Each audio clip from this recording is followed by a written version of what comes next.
Hello, everyone. My name is Gitika Gorthi, and today I am very, very honored and excited to be re-interviewing a very, very special space champion, Michelle Deval. Michelle is a serial entrepreneur focused on driving positive change globally. She founded FinSat to empower private, public, and civil leaders to invest and build sustainable urban infrastructure by leveraging geospatial artificial intelligence. Michelle also co founded Stardust, a nonprofit providing skills and apprenticeships for at risk youth in aerospace, and manages real estate assets across the US. Michelle specializes in process scale up and development, asset management, and leadership. Michelle's achievements have made a significant impact across multiple industries. When I last met Michelle in person a few years ago and interviewed her then to now, so much has changed, so much has passed. I always greatly look up to the work that Michelle has done. As a BME sister, she has done so much in the aerospace industry, not only to impact youth and empower other young students in the aerospace industry, but becoming an entrepreneur, as a female in the male dominated industry, doing so much, to advance the space economy. So I'm very excited to be re-interviewing Michelle today, catching up with her on her journey and the work she's doing with her new startup. So welcome, Michelle. Thank you so much for taking your time to inspire the next generation of aerospace leaders. Thank you so much for having me, Gitika. It's just an absolute pleasure to be re-interviewed and to really get to be acquainted again with your wonderful organization, Ignited Thinkers. Y'all do fantastic work with just building the awareness of space industry and space education across the globe. So very, very excited to hear about your upcoming work as well. Thank you so much. And when I heard about FinSat, I was so excited because as a young professional myself, having your own, finding that aha moment to start something, to start your own company, work with others to solve a problem you're really passionate about is a dream for every young entrepreneur. So I have to start off by asking, what was your aha moment for founding FinSat? And can you tell us a little bit about your future vision for the company? Absolutely. Great question. Thank you. So the aha moment really happened. I really happened after Stardust. We really focused on. I really focused on workforce development. Really understood all of the giant disparity in the space industry in terms of just having a diverse space industry. And then that focused that kind of made me focused a little bit on my work in healthcare. And I started to understand a little bit more about the sustainable development goals that are outlined by the United Nations. And I said, wow, health and wealth are directly related. And I'd always done science that I really like to do, genetic engineering, CRISPR, and then all the way to scale up and development of monoclonal antibodies. Really fun, cutting edge stuff. But I really wanted to tap into helping people on a global scale in terms of something impact focused. And I do have a real estate background, and I said, well, what if we were able to really understand asset, the way cities are planned and developed, and how to properly allocate resources to folks? Because we all know NASA stated that basic life resources are food, water, air, and shelter. And so we do focus on SDG 11. And the aha moment really came at the United Nations General Assembly this past year. I was super excited to talk to all the other impact focused leaders, and what kind of actions they are taking. And we faced a little bit of a challenge collectively as a community in terms of where we are at in terms of meeting our goals, our 2030 goals and beyond. I'm an extremely optimistic person, but I said, well, what if we really focus on our systems? And how do we really create a better system, better foundation, and kind of focus on more systemic change? And I think you really do that through economics, and the fact that we do have a large presence in the space industry. We have this geospatial data. We have top cutting edge scientists in our networks. It's like, what if we could just do pattern recognition, right? So that was really the aha moment, and come from that lens of bridging that gap, making it a little more seamless and easier in terms of the systems that are in the private sector, the systems that are in the government sector.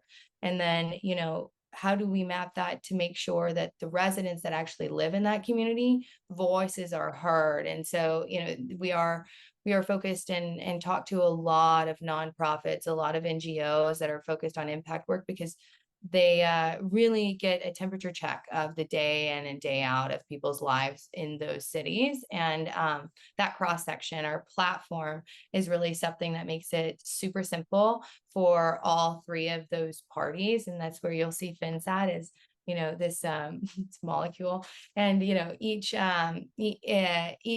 factor represents a core part of each city stakeholder. So that's really the aha moment for us. And what we want to do is we want to help cities globally make smart decisions. So how do you make smart cities even smarter? You do it through mathematical modeling. People talk about AI. It's pattern recognition. And that's really what we do to really help aid better foundations in each city globally. So that is what we're focused on. Our long-term vision is to be in every city globally. We are already in talks in Europe and even more abroad in terms of how can we apply our application, our software in multiple cities, and just start to really catalyze that change and really empower people in those cities. So that's what we're really excited to do. And we just love the esoteric science side of things. So making a really simple, seamless platform that's more white glove for any stakeholder that we mentioned earlier to use is really our prerogative. Something clean, simple. You don't have to be a scientist to use it. We love to do that. And that's what we provided for you. Some quick answers to difficult Wow, solutions. that's Talk. Yeah. Yeah, wow, that's incredible. And I think that, especially what you said about like being able to bring this to every single city. I mean, I think that vision is it's going to impact so many different cities, as you were mentioning. And you don't need to have a scientific background to be able to use your application, which is so exciting. And I can't wait to see how it will be integrated into different cities and used in different ways. So I'm looking forward to see how that evolves. And throughout your response, one thing that I observed was you constantly mentioned the importance of networking, the importance of trying to pitch your idea to be able to have these important conversations that shaped your vision for FinSat, and even to grow FinSat, kind of navigating what its direction would look like. A lot of it comes with being able to attend different conferences, talk with different folks. And starting a company in general is not an easy process. And so I was wondering, from this journey, how are you able to navigate making this idea into a reality? Because you said it so seamlessly, like, oh, we had this idea and we just did it, but I'm sure it was not that easy. So kind of how was that process for you to take this idea and make it into a reality? What was that? Was that journey difficult? And how were you able to find the correct network and mentors to be able to get the right resources to develop this product and take that leap of faith to being like a startup founder?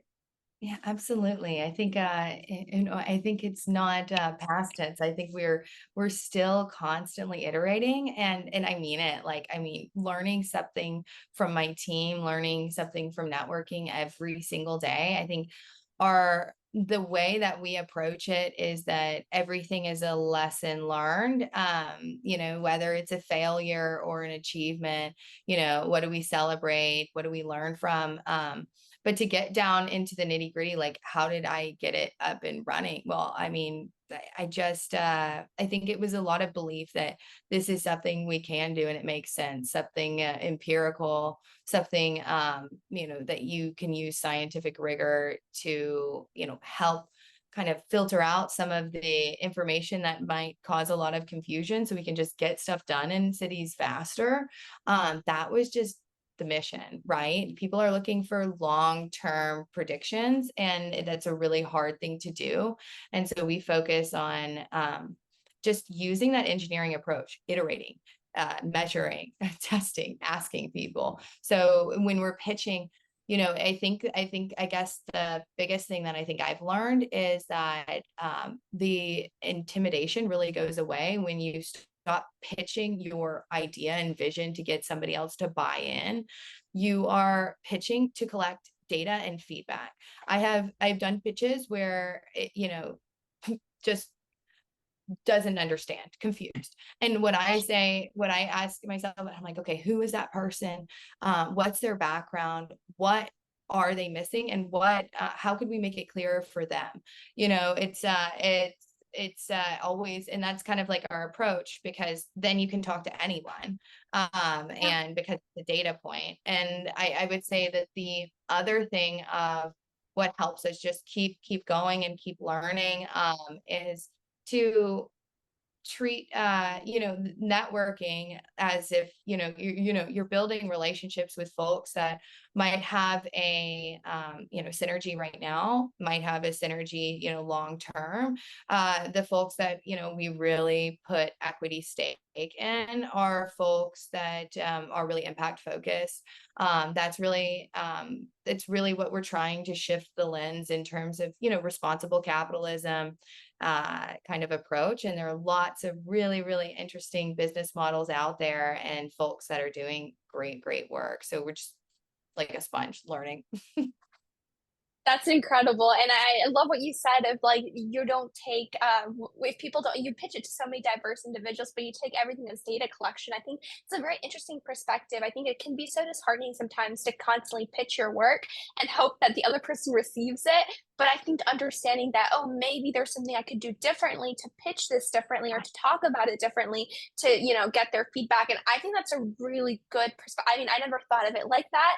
I'm constantly pitching different things and I want to see the other person like reciprocating my idea. And if they don't, I'm like disappointed. But thinking of it as like a data collection is something I've never thought about it like that. But that's a really great way of thinking of it. And with FinSat right now, because you've been able to already grow, like, get that foundational base, and you're still, as you mentioned, working on reiterating and reiterating.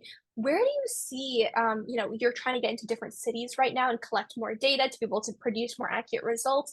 What is kind of the short-term goal for FinSat in the next 5 years? And how can the aerospace community, as well as just industries in general, support FinSat to be able to achieve its goal? What type of partnerships are you looking for?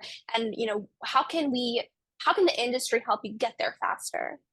Yeah, absolutely. This is a great question, and one that we talk about a lot at FinSat.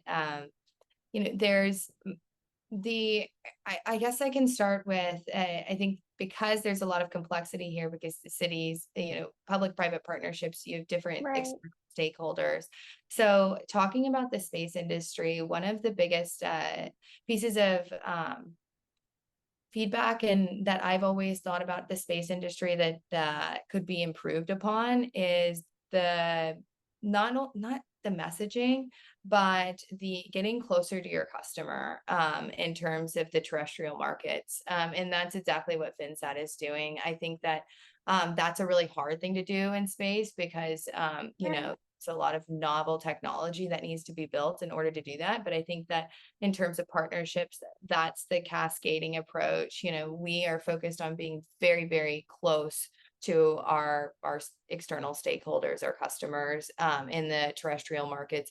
But space data is something that's very, very crucial for us. So in terms of partnerships and strategic partnerships there, I definitely see a lot of interesting possibilities to explore. And that's really exciting, because your models are only as good as the feedback that you gather. I think that's one really important insight. I think the other thing in terms of what we're looking for is we're really looking for impact focused investors uh just to invest in us. We are more conservative, where we take a very engineering iterative approach. This is it's a serious thing when you're making predictions with actual physical property infrastructure that's going to be put down in place, purchased, things of that nature. So an impact investor that really cares about sustainability from a point of view of climate change, but also sustainability in terms of cultural aspects, you know, the people that live there, and, you know, kind of going at it from a more holistic approach. And that includes other, you know, more human factors too, as opposed to, you know, I mean, we're all going to focus, of course, on the money too, because that's a huge part of business, and that's really what drives our economies at a global scale in terms of global capitalism. So there's no like disregarding that factor, and that's very important for us as well. I think the other partnerships that we're really focused on is really government type of partnerships, you know, really ensuring that we can have work really closely to understand the long-term vision of their cities, and also make sure we're providing the right infrastructure in terms of what FinSat is providing, that we're offering enough to really help them out, so they are a customer as well. And then in terms of other partnerships that it really high finance, and that is, it's interesting. So, you know, it kind of goes back to the first question of, okay, when you're pitching somebody, you know, and you have so many different partnerships that you need to focus on in terms of public-private partnerships, it creates a complexity. So it's really essential to, you know, refine things. And so that's really, right now we're in kind of the collection stage. We're in alpha testing right now. We'll get into our MVP fully in beta mode in March, by the end of March. And then from there, you know, we will get into refinement, but then more testing. And so I think that in terms of high finance, you know, they're very interested in, you know, obviously data and understanding, you know, where to catalyze their next investment. And we want to be able to create an environment that really matches short-term gain mindsets in terms of high finance with long-term mindsets of, you know, government infrastructure, like long-term sustainable impact for urban growth in cities. But yeah. Yeah. Yeah, no, and what especially what you mentioned about like the finance aspect too, I think is so critical. I feel like a lot of startups, it's like the biggest missing piece is like how do we invest this in the right way to be able to actually R&D, go through the R&D phase of our product and be able to bring it out into market in a very good, successful way. So I think getting that initial trust from different companies to be able to believe in that vision and be able to support is the most critical aspect, and then it just builds from there. So I'm really excited to see how, you know, the beta phase goes for your company, and hopefully everything turns out as planned and you get the correct financial assistance to be able to push this even forward, even more forward as required. And you know, even in your introduction, I mentioned how, you know, with Stardust, with now FinSat, you know, even in your LinkedIn bio, everything, you know, I mentioned you're a very serial entrepreneur. Like you are a serial entrepreneur. You're investing. You're always constantly working on some, you know, very big project. You find a problem and you're trying to solve it, which is so important. And for the young listeners who are listening to this podcast right now, who aim to become an entrepreneur, maybe a serial entrepreneur, what have been your biggest learning lessons of this experience? Just from your advice, how should young professionals or even older individuals who are looking into the entrepreneurship side look into this field? Is this, you know, there's a big risk that comes with it. You could definitely have a more stable career path. So, I mean, what has been that journey for you, and what have been your biggest learning lessons from it? That's a really good question. And it's, I mean, I've always been this way. I mean, I worked in big pharma. I worked at Regeneron, a very stable company, and very reputable pharmaceutical company. And I always shout out for Regeneron. They do a wonderful job of not raising their drug prices unless they make their drug better, which is, which is really great and something to stand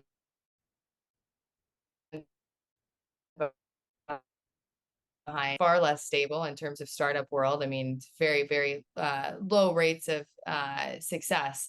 However, I think for me, it's like it all starts with the vision that I see in my head, and I'm like, there's this huge problem, and this is my life, and how do I use all of the tools that I have to solve this problem? And that really, I think that kind of bridges into the next question. So obviously that just tells you I'm going to do it. Like that's just who I am. But how do I think the second question is far more interesting in terms of tapping into how do you do it? And I think it's how you attack the problem in terms of, I have a really, really great friend that's in the space industry. He's had a company for over 40 years, and just work, just life support systems. That's one of the big things he does. And he told me once, he said, Michelle, there's what you can do, what you can't do, and like what you need. And I'm paraphrasing, but I always think about that, and I'm like, okay, I think the biggest thing you have to check first is you have to understand, you have to be very self-aware to understand what you're good at. Um, it, if you want this one goal, you have to just first know you can't do it alone. And there's some things that you just accept. I could learn this. I could learn to be, for example, I could learn to be really, really, really good at front end development, right? But what is the cost benefit analysis there? Will the company as an organism be allowed to grow if I spend X amount of time trying to be really, really proficient at that? And the answer usually is no. Go find somebody really talented in that domain, right? That they go in it, and you just have to check that part of yourself, right? That if I don't know the answer now, and I can find somebody that knows the answer now that fits culturally within FinSat, and we can move forward, we do that, because that's what makes us start to just catalyze, right, and move faster, and start to do more testing. I think it's that balance, and one of the biggest mistakes that I made starting out, which might be a question later, I'm not sure. But I started off with a lot of research, working with a mathematician. He was a theoretician, and we did a lot of research on algorithmic design, and how we would really use high dimensional data in a really impactful way. And not to say that that was a waste, but in terms of cost benefit analysis and time, you have to build and test. You have to do it from the continuous mindset. So if you're saying like, hey, I've been in a career for 20 years and I want to be an entrepreneur, my answer is, do you know yourself? Can you really, and do you know the things that you're not good at? I would say I know the things I'm not good at right now, and that I'm working on slowly in terms of growth. And I look at my team who I hire to teach me. And that I can tell you right now, one of the best our front end developer is absolutely fantastic at writing requirements for data requirements. I mean, like impeccable. And I study how he writes because he's truly, truly great. And I've started to use that framework. And then, he said to my COO, oh, I really like your status updates. I'm going to use that framework. That's how our team kind of works. So if you can just have a little bit more humility in your leadership, and just know that it ain't going to work if you don't work together. That's the thing, I think. And you just have to kind of roll with it, and be serious, but enjoy the journey. Like, just don't think about your exit, know that that's the goal, but they're like, enjoy the steps in between and enjoy your team, because it's really fun. It's really fun. I think that's probably the best advice I've ever heard. And I think what you said about humility and leadership is so critical. I think you don't need to know everything. I've had people say to me multiple times, like, oh, you should do this, you should do that. And I'm like, I'm always fearful because I'm like, oh, well, I'm not a Python, I know Python, but I don't know how to use machine learning. I don't know how to create this incredible code.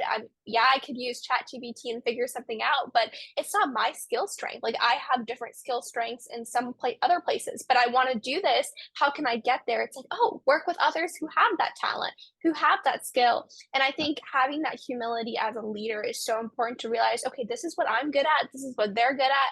Let's work together and let's make a dream team. I think having that mindset is something, it takes growth. I don't think it comes like naturally to everyone. It's a learning curve. Realizing what you're good at and what sometimes you just step back on is really important. I think it's hard for some people to, take that moment to be like, okay, this is not my strength. I think having that humility is so important. And I'm glad that you're learning about yourself and also just on the side, not giving up on it, but also growing yourself in that process. Like, okay, I'm not just going to leave everything to that one person. I'm also going to grow those skills so that I can, develop as an individual, but I'm also going to work on my strengths, which is something that you mentioned that I thought was really powerful and something that every leader should have or every person should have in general.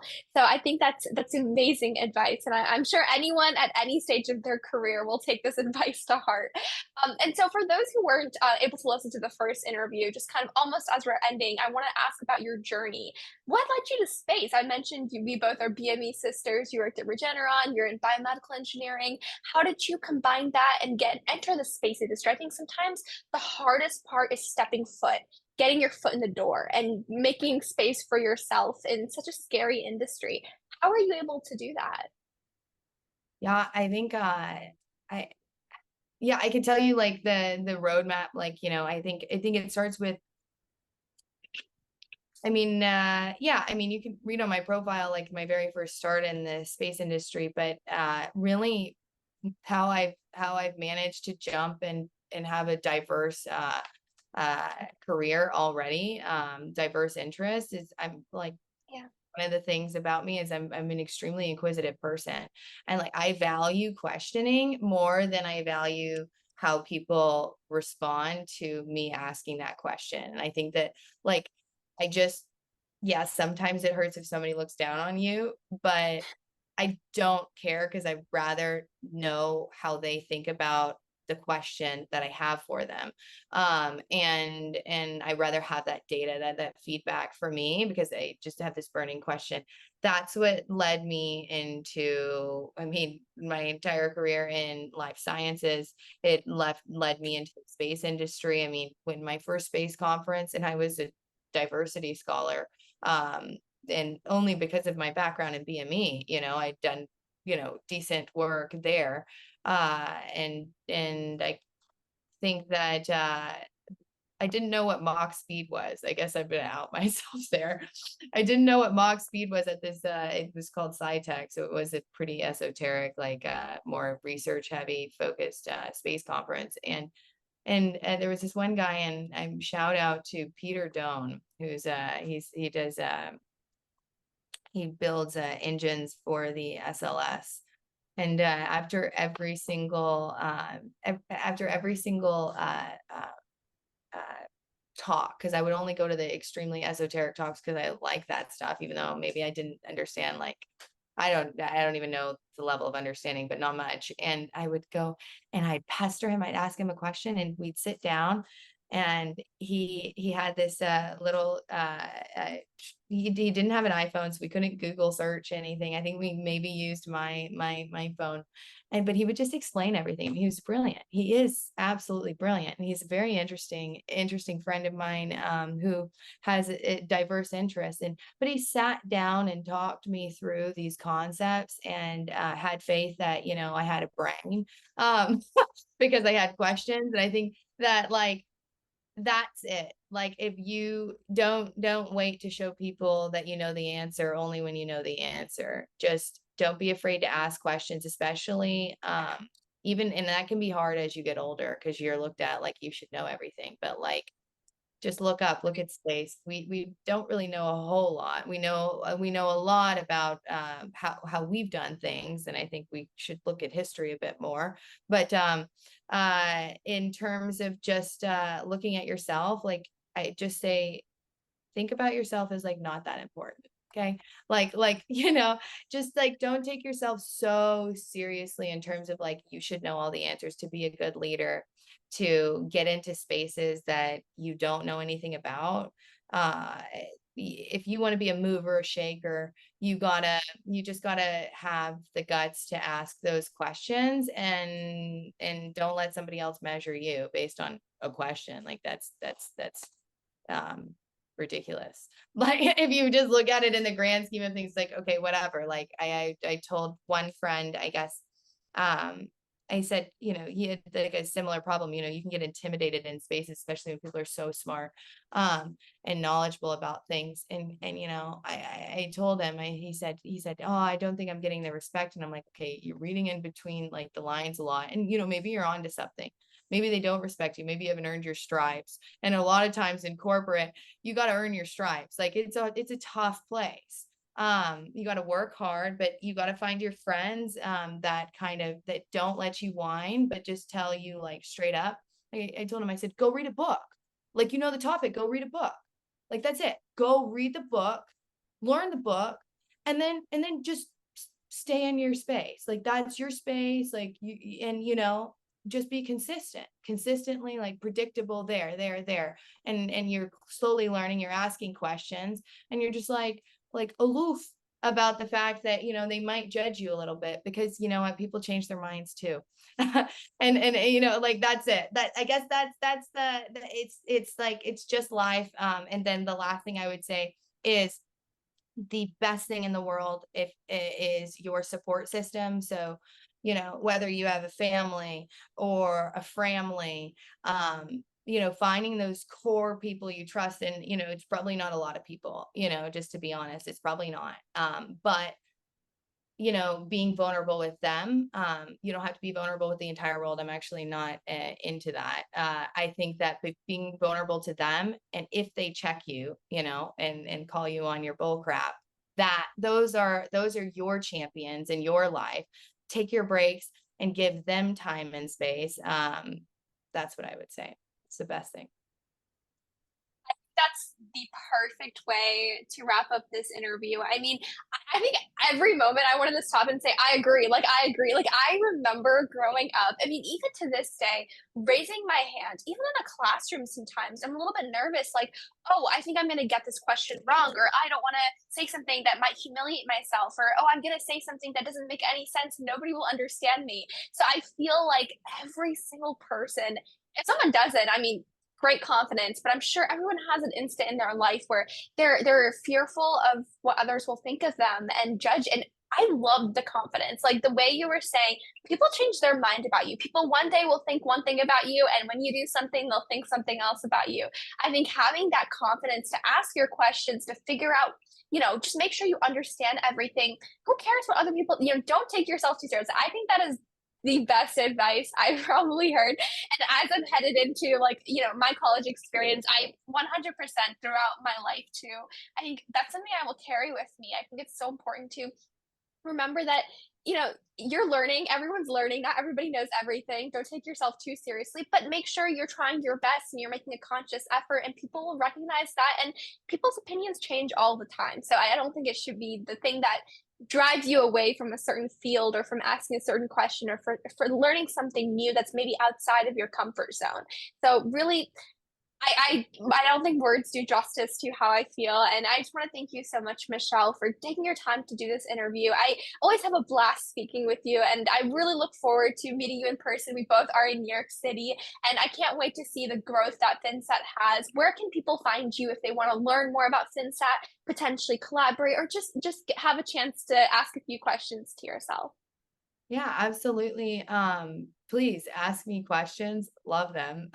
And I would say, I mean, you can find me on LinkedIn. For FinSat, you can go to FinSat, FINSAT.space. And you can look at our website and give us feedback too. Like, tell us what you like about it, what you don't like about it. Even all the way down to the copy. Like, I mean, we're all a part of, like, feedback is one of our most favorite things. And we don't take it to heart. We only take it to heart if we don't get it.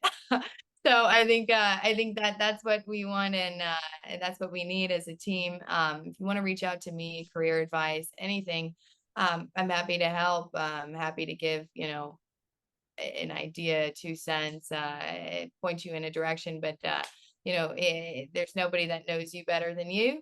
And I would say that's a proper chat would be cool with me. So feel free to reach out. Thank you. And thanks so much, Sounds Gitta. perfect. I will link. Thank you. I'll link your LinkedIn down below. And once again, thank you so much. And I can't wait to see you in person soon. Oh, thank you so much. I'll see you soon, Gitta.